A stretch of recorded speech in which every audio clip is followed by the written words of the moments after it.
That's something I'm afraid of. Michael.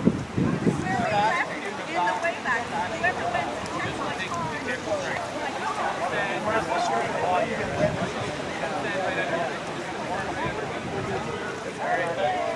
Where's Daryl? Daryl?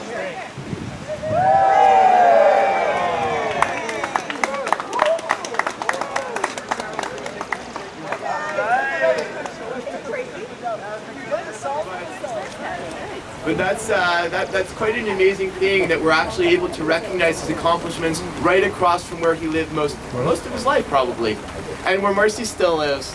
The first time that I met Henry was in 2004 during the beginning of the demerger debates, and as many of you remember, it was quite a contentious debate, and we had promised that we were going to support demerger, and a couple of members of council didn't respect the promise, and I was waging a pretty lonely fight along with Mitchell, Ruth, and Glenn and others. And he came up to me one day. I didn't know who he was. He was a tall, older man. And he said, "I don't know if you know me, but I used to be a Côte Saint-Luc city councillor, and I want to tell you, young man, you're doing the right thing. Keep going." And then throughout the demerger debate, he was always encouraging. And when I was first elected mayor, he always gave some practical good advice whenever I would see him.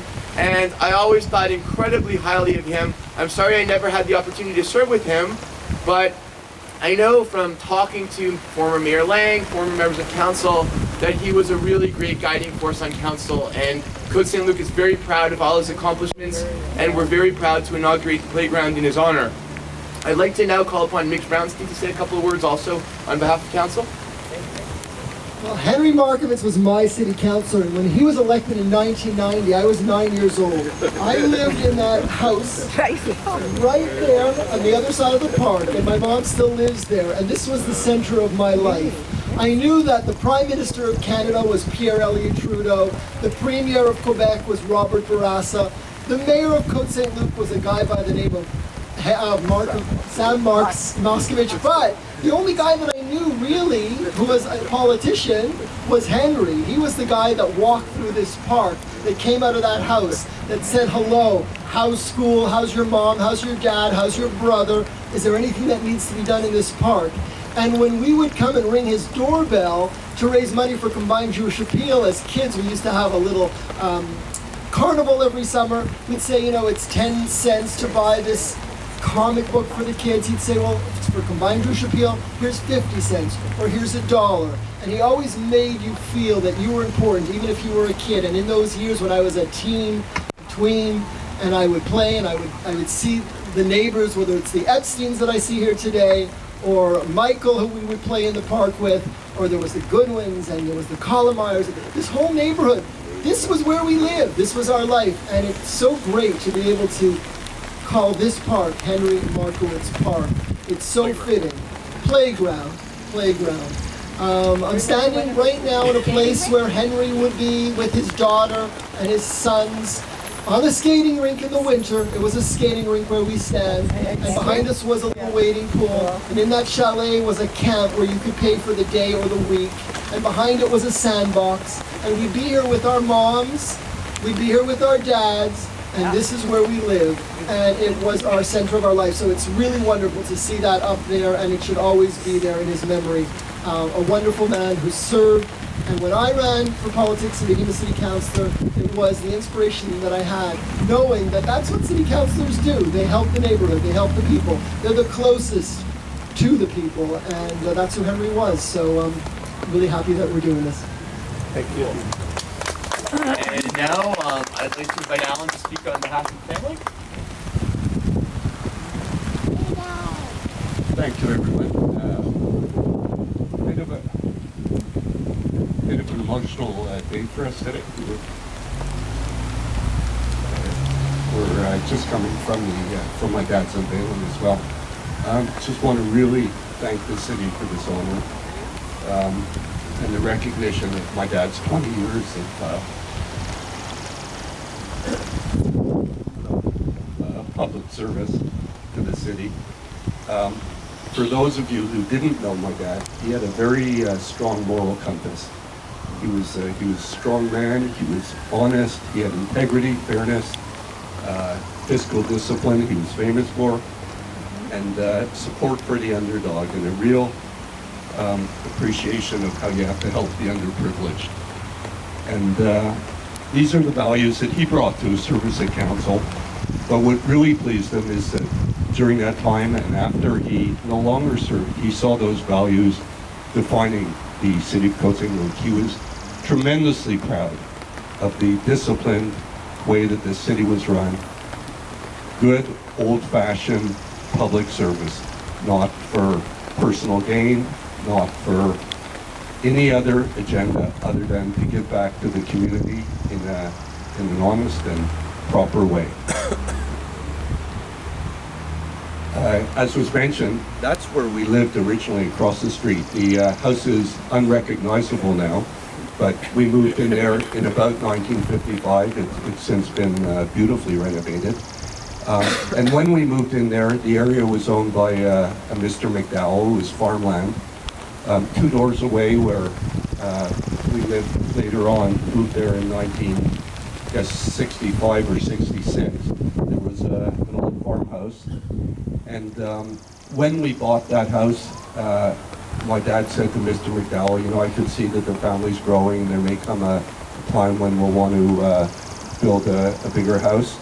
I'd like to have an arrangement with you to have the ability to move to that place. So Mr. McDowell, who's a fine old gentleman, said, well, you have an option on the land, Mr. Marcovitz. Nothing was written. That was the end of the conversation. Flash forward 10 years or so, the family who lived in the farmhouse moved on to seniors housing. They didn't call it seniors housing then, but what we now call seniors housing.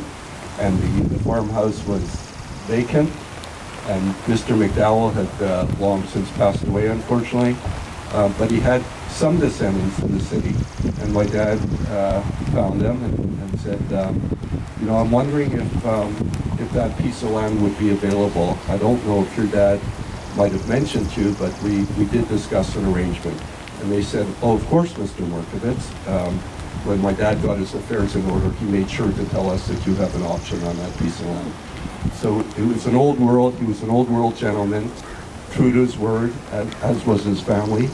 And the piece of land was ours. So my dad, although he wasn't a home builder, he built the home there. And he was very proud of it. He was involved in every detail of the house. My aunt and uncle moved into the house there, and it was a happy family time for us all.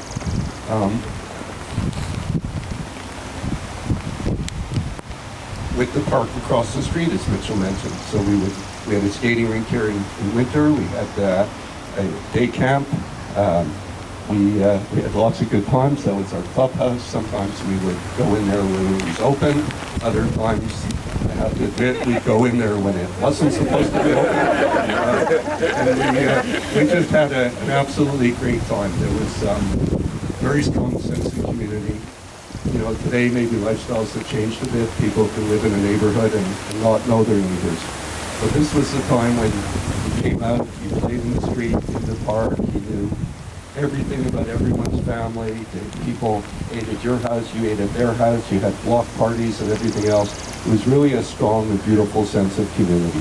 And it revolved around the park.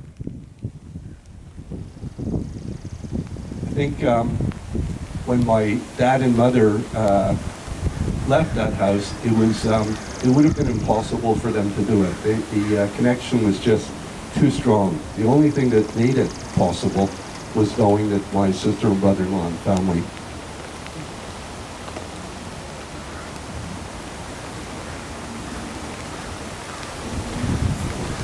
Sorry about that. Would be moving in there. And the pride for him to come here and my mother to come here and see the kids and extended family around holidays and everything else was really something. He was not a condo guy, but seeing this made it all work.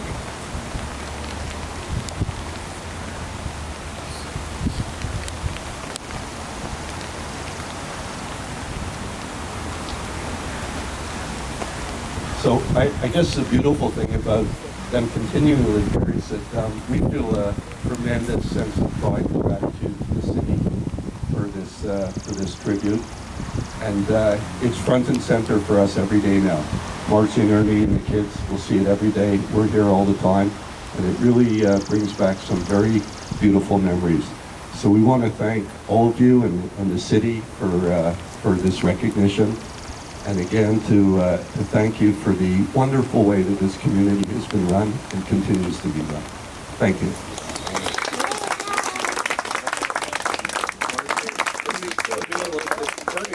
Ernie always says a few Well, I words. think you said Henry was a man of few words, and you've said many good ones. So leave it at that. That was very poignant. It's one of the things that I just wanted to mention.